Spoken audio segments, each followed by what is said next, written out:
Hey guys, welcome to the Evansville D6. My name is Ryder Sigety. I'm a Yamaha AmPro factory support off-road racer, and this is the second D6 I've done this year, and it was definitely a fun time. I raced both days. First day was extremely dusty, as you guys can see here. I don't even know how the people behind me can see. I'm so thankful to get the whole shot. And then the day, Sunday, the next day, was extremely muddy. It was terrible mud, and I'll show you guys some clips of that later in this video. I'm also here today though with my dad, Mike Sigety. Dad, say hello. You always tell me to say hello. You're not the boss of me. I'll say hello when I want to say hello. Oh, hello. Exactly when I told you to say hello. So you see how it's so dusty. Like, imagine riding and all you can see is what's behind my tire, because you can't really see anything behind my tire because it's all just a cloud. Yeah, this is really bad. I actually took a video of the dust where when the kids are all together, like, you can't, it looks like a dust bowl in the sky. It was really bad. And amazing how the next day, wait till you see that video, was the exact opposite. It was mud all day. So where is this D6 event? I don't know. Pennsylvania. Yeah, very good. Factory rider just gets out of the motorhome, gets on the bike and goes, "Point me, Dad, where's the start? Let's go." So what did you do when you got here Saturday? We got here Saturday, and I biked the track once, took a little bit of watermelon at break, got ready, and pretty much just went right on the bike to race. Look at the dust on the other way. You can see it starting to build up there. It's really bad. There was one point on the track where it had like chicanes, like left and right, and I felt like I was dusting myself out. Like, the dust would just like float over to the next chicane, and it would be like terrible dust that I couldn't look through. Yeah, I was really surprised at the end of this race that your filter, as bad as it looked, didn't let any dirt by, and I can't imagine what everyone else's filters look like considering you're in the lead. Yeah, definitely. Even being not that dusty, it was still hard to see the turns. I don't know if you guys noticed, I almost overshot that turn. And in the race the day after, I saw a ton of people who just went blow past the turn and then had to turn around after that. Oh yeah, I saw a lot of that too. I was actually, where I was parked, I kept picking up and putting ribbon and hanging streamers from it because people couldn't tell. Yeah, definitely.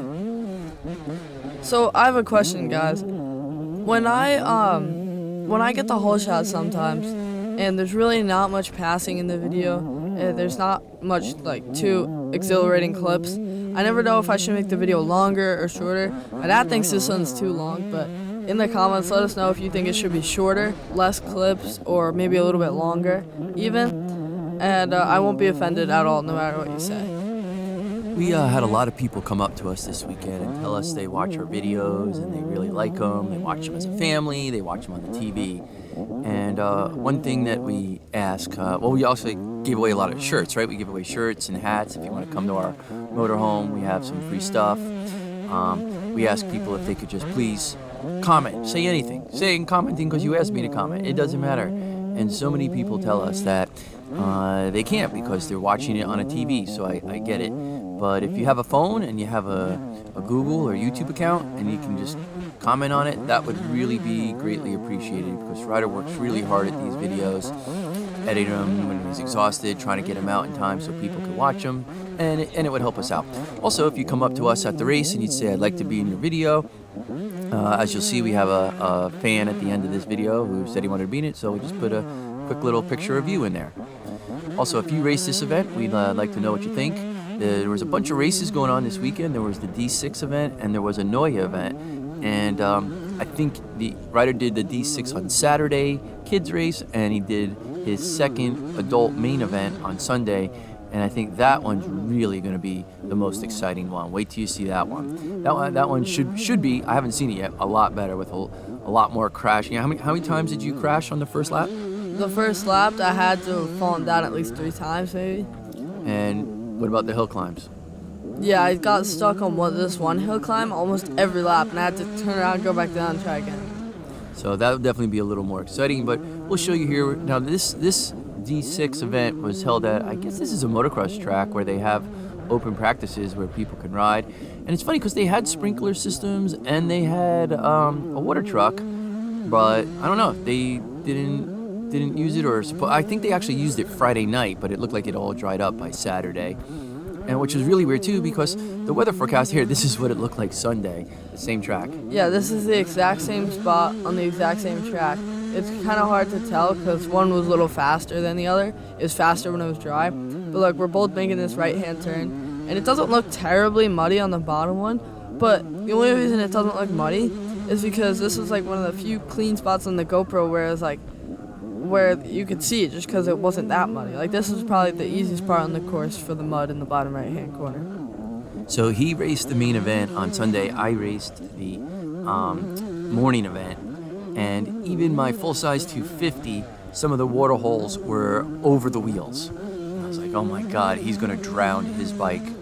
I was so nervous about him doing that because we're also using a big bore Athena kit, and that Athena kit is supposed to run 15 to 20 hours before you do a top end. And we've been having a really hard time getting a piston for that. So we actually had to order it from Europe, and he's on 50 hours on this bike, and it is wide open. And man, when I saw him at the end of the race on day 2, I was like, thank God the bike made it. And we finally got the piston. So I think my dad told you guys there was like a Nioa, which is a different series, about 2 or 3 hours away from here. And I know a kid, Landon Wenz, he actually raced this race, then left at like 3 o'clock in the morning to go race the Nioa. Then after he got done racing the Nioa, came back and raced the main event on Sunday. So he did 3 races in one weekend, which is really cool. What an Iron Man. So this part of the woods wasn't that dusty, was it? No, the farther we got into the woods, the more moist it got. There was even one spot that was a little muddy.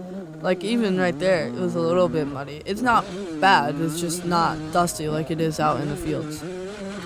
So you did Crooked Peak on Saturday, and then you did this Evansville on Saturday and Sunday. So that's 3 events, 3 trophies. How many trophies have you picked up so far? Yeah, I think we forgot to get every single trophy so far, but it's alright. You forget all the time. You don't even remember to get your GNCC trophies. I think you were at the races too. I don't recall you remembering to get my trophies. I was off-roading my RV to try to make it out of the parking lot, and actually getting in, I did a stupid move and got the RV stuck, had to disconnect the trailer, had to use the leveling jacks to lift up the motorhome enough so we could get the trailer off. What a pain in the butt. And on top of that, the body part also got hung up getting in there and started to pull the body away from the motorhome. What a mess. The air conditioner stopped working. How warm was it when we went to bed Saturday night? It was probably like 75, 80 no, it was like 75 degrees outside, and it was a little over 80 degrees in the motorhome. So, I don't generally run the air conditioner all day, but when it was time to go to bed, I said, all right, let's put the air conditioner on and shut the doors. And next thing I know, I'm like, why am I sweating? And it actually heated up the motorhome. I got a dark brown black motorhome. Yeah, 80 degrees, not exactly the best sleeping weather. Also, I don't know if you guys noticed, but I got some new Moose gear for this race, and you guys should definitely check out their website because they have some really great kids clothes and adult clothes, really highly vented, and it all just looks really cool. I'll put a picture in here. Oh, also, just like the last race, I remember that mud spot there.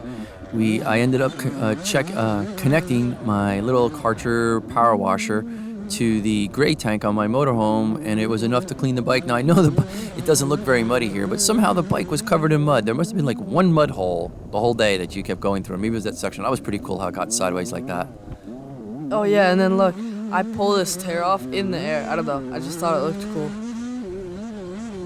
So I don't know if you've heard of a company called Wheelworks, WRX, but they've been awesome for us, tuning up our wheels whenever they come loose or they get bent.